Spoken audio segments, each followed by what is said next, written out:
নমস্কাৰ অনুসন্ধানৰ অন্য এটা ভিডিঅ'লৈ আপোনাক স্বাগতম জনাইছোঁ। যিটো সময়ত আমাৰ জাতীয় ফুল কপৌ ফুলৰ গাঁৱে ভূঞে অস্তিত্ব নাইকিয়া হৈছে, কপৌ ফুল নোহোৱাৰ ফলত আমাৰ বিহুৱতীসকলে জাতীয় ফুলৰ অভাৱত প্লাষ্টিকৰ কপৌ ফুলেৰে দি বিহু নাচিব লগা হৈছে বিহুৱতীসকলে। তেনে অৱস্থাত এজন প্ৰকৃতি প্ৰেমী ব্যক্তিয়ে অহৰহ চেষ্টা নিৰৱচ্ছিন্ন ত্যাগ আৰু কষ্টৰ বিনিময়ত যোৰহাটৰ ৰঙাজানত এখনি জাতীয় কপৌ ফুলৰ হাবি বা অৰণ্য সৃষ্টি কৰাত চেষ্টা কৰি আছে আৰু তেখেতৰ দীৰ্ঘদিনীয়া প্ৰচেষ্টাৰ অন্তত তেখেতৰ সপোনৰ ফলস্বৰূপে এই জাতীয় কপৌ ফুলৰ হাবিখন ইতিমধ্যে পৰ্যায়ত এটা পূৰ্ণতা পাইছে। গতিকে আজি আমি বহাগ বিহুৰ এই প্ৰাকখনত দাদাৰ এই সুন্দৰ কপৌ ফুলৰ হাবিখন, কপৌ ফুলৰ যি শোভা, সেই শোভাক আপোনালোকক দেখুৱাৰ মানস কৰিব বিচাৰিছোঁ। আহক আমি দাদাৰ এই কপৌ ফুলৰ হাবিখনৰ মাজলৈ আপোনালোকক লৈ যাম। দাদা নমস্কাৰ। নমস্কাৰ। আমি আহিলোঁ আপোনাৰ এই কপৌ ফুলৰ অৰণ্যৰ হাবিখন আমি নিজে চাই উপভোগ কৰিম বুলি, আৰু লগতে দুষ্প্ৰাপ্য হৈ যোৱা গাঁৱত আজিৰ দিনত কপৌ ফুল প্ৰায় নোহোৱা হৈ গৈছে, যাৰ পৰিণতিত আমাৰ আজি বহাগ বিহু সমাগত বিহুৰ বতৰত আমাৰ নাচনীসকলে আৰ্টিফিচিয়েল প্লাষ্টিকৰ ফুল লগাবলগীয়া হৈছে। তেনে অৱস্থাত আপুনি কঠোৰ শ্ৰম আৰু ত্যাগেৰে আমাৰ যোৰহাটৰ নিচিনা জেগাত অতি সুন্দৰ এখন কপৌ ফুলৰ হাবি প্ৰস্তুত কৰিছে। আমি ভাবিলোঁ আমি নিজে চোৱাৰ লগতে আমাৰ অসমবাসী ৰাইজকো দেখাওঁ। আপোনাৰ এই প্ৰচেষ্টাক আমি শলাগ লৈছোঁ। প্ৰথমে আপোনাৰ পৰিচয়টো আমাৰ দৰ্শকসকলক আপোনাৰ দ্বাৰা জনাব বিচাৰিম। হয়, নমস্কাৰ। মোৰ নাম মিঠু গগৈ। মোৰ ঘৰ তিতাবৰ ৰঙাজানত, আৰু আমাৰ পোষ্ট অফিচ পৰে ৰঙাজান, আৰু আমাৰ গাঁওখনৰ নাম হৈছে ৰঙাজান হাতীচিঙি মৰাণ গাঁও।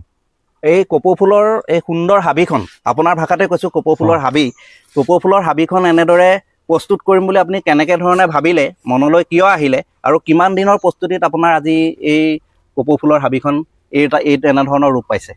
হয়, আপুনি যিটো কথা কৈছে সংক্ষেপতে এই কথাটো উত্তৰ দিব নোৱাৰি। যদি মই কৈছোঁ খুব কম সময়ৰ ভিতৰত, এই প্ৰচেষ্টাটো হাতত লোৱা প্ৰায় মোৰ 30 বছৰমান যদিও হ'ল, অহৰহ ইয়াত কৰি আছোঁ, খাটি আছোঁ, কৰি আছোঁ। কিন্তু 2013 চনৰ পৰা বিজ্ঞানসন্মত আৰু প্ৰণালীবদ্ধভাৱে খুব কম জেগাত জাতীয় ফুল কপৌ ফুলৰ এখন অৰণ্য বা হাবি কেনেকৈ সৃষ্টি কৰিব পাৰি, তাৰে এটা প্ৰণালীবদ্ধভাৱে এই কামখিনিত লাগি আছোঁ। কিন্তু বৰ্তমান সময়ছোৱাত আপোনালোকৰ ইউটিউবৰ চেনেল বা প্ৰিণ্ট মিডিয়া, ইলেক্ট্ৰিক মিডিয়া, আৰু যিসকল শুভাকাংক্ষী ইয়ালৈ দৰ্শন কৰিবলৈ আহে, তেখেতসকলৰ অনুপ্ৰেৰণাত উৎসাহিত হৈ মই আজি এই কামখিনি কৰি যাবৰ বাবে অনুপ্ৰেৰণা পাইছোঁ। ইয়াত কিমান প্ৰজাতি আছে টোটেল? হয়, আমাৰ ইয়াত প্ৰজাতি হিচাপে আছে 325টাতকৈ অধিক প্ৰজাতি আছে। যদিও আমাৰ যিটো অসমৰ যিটো জাতীয় ফুল, চাইণ্টিফিক নেমটো হৈছে ৰিংকোষ্টাইলিছ ৰেটুচা, এই যিটো ৰেটুচা জাতীয় ফুলটো সংখ্যাগতভাৱে প্ৰায় 9000 জোপাতকৈও অধিক আছে। আৰু বৰ্তমান ইয়াত কাঠফ্লাৱাৰ হিচাপে প্ৰায় 5000 মান পাহ বৰ্তমানে ইয়াত ফুলি আছে। হয়, এই ফুলটো আপোনাৰ ফুলৰ আপুনি মাৰ্কেটিঙৰ কিবা ব্যৱস্থা হাতত লৈছে নি?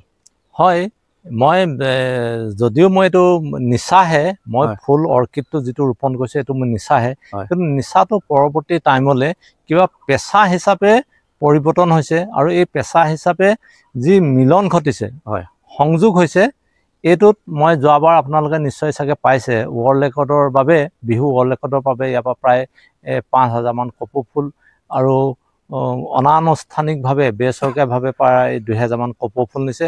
আৰু বৰ্তমানেও যথেষ্টখিনি ইয়াত আমাৰ অৰ্ডাৰ আছে। যোৱা সিদিনা যোৰহাটলৈ যেতিয়া মুখ্যমন্ত্ৰী আহিছিলে, তেখেতক সম্বৰ্ধনা জনাবৰ কাৰণে বা ডাইচখন সজাবৰ বাবেও ইয়াৰ পৰা কপৌ ফুল নিছিলে। আৰু বৰ্তমান এতিয়াও 3-4 হাজাৰ মান কপৌ ফুলৰ মোৰ অৰ্ডাৰ আছে। কপৌ ফুল মানে এইটো নহয়, গোটেই গছজোপা নহয়, যিটো কাঠফ্লাৱাৰ, হয়, কপৌ ফুলৰ যিটো কাঠফ্লাৱাৰ, বৰ্তমান মোৰ 3-4 হাজাৰ মান অৰ্ডাৰ আছে কাঠফ্লাৱাৰটো। হয়, আৰু আমাৰ বহুতে নাজানে, এতিয়া আমাৰ ভিডিঅ' চাই বা অন্যান্য মিডিয়াটো ওলাই আছে, যদি কোনোবাই ধৰক বিহু চিহু নাচে বা আমাৰ যুৱতীসকলে যদি আপোনাৰ ইয়াৰ পৰা সেই ফুল নিবলৈ আহে, তেওঁলোকে দিব পাৰিব? নিশ্চয় নিব পাৰিব, নিশ্চয় পাৰিব। আৰু আপোনাৰ যিখন এতিয়া বাৰীখন আমি দেখিছোঁ, আমি এফালে অকণমান চাম, আহক। হয়, ইয়াততো আপোনাৰ জাতীয় ফুল আপুনি ইমান জাতীয় ফুল আপুনি সংৰক্ষণ কৰি ৰাখিছে। হয় এতিয়া এইটোতো আপোনাৰ গৱেষণাৰ থল আছে, আপোনাৰ বাৰীখন এখন গৱেষণাৰ থলী হ'ব পাৰে। এই গৱেষণাৰ ক্ষেত্ৰত আপুনি কিবা ইয়াত সুবিধা ৰাখিছে নি আপোনাৰ ষ্টুডেণ্টে আহি ইয়াত গৱেষণা কৰা? এতিয়া বহুবিলাক মহাবিদ্যালয় বা কলেজৰ পৰা হাইস্কুলৰ পৰা ইয়ালৈ গৱেষণাৰ কাৰণে আহে বা ক্ষেত্ৰভিত্তিক দৰ্শনৰ কাৰণে আহে। আৰু ইয়াত যোৰহাট এগ্ৰিকালচাৰ ইউনিভাৰ্চিটি বা কেইবাগৰাকী ছাত্ৰ ছাত্ৰীয়ে ইয়াত অৰ্কিডৰ PhD কৰি ওলাই গৈছে। আৰু ইতিমধ্যে বৰ্তমান সময়ছোৱাত যোৰহাট RLৰ পৰাও ইয়াত অৰ্কিডৰ ৰিচাৰ্চ কৰি আছে। হয়, এইখনেই আমাৰ শ্ৰদ্ধাৰ মিঠু গগৈ ডাঙৰীয়াৰ সপোনৰ কপৌ ফুলৰ অৰ্থাৎ জাতীয় অৰ্কিডৰ হাবিখন। এই হাবিখন দাদাই ইতিমধ্যে জনালে আমাৰ ছাত্ৰ ছাত্ৰীসকলৰ বাবে গৱেষণাৰ থল হৈছে। আমাৰ জাতীয় ফুল কপৌ ফুল আৰু ইয়াৰ যিবোৰ প্ৰজাতি আছে, প্ৰজাতিবোৰৰ সংৰক্ষণ আৰু সংবৰ্ধনৰ থলী হৈছে। গতিকে দাদাৰ যি প্ৰচেষ্টা, এই প্ৰচেষ্টাক আমি শলাগ লৈছোঁ। আপোনালোকে নতুন প্ৰজন্মৰ যিসকলে কপৌ ফুল এতিয়াও এনেকুৱা জেগাত আছে কপৌ ফুল দেখাই নাই, আপোনালোকে যিসকলে দেখিছে, বিহুৰ বতৰত দাদাৰ এই কপৌ ফুলৰ যিখন হাবিখন নয়ন ভৰাই চাবলৈ আহিব, আপোনালোকেও ভাল লাগিব।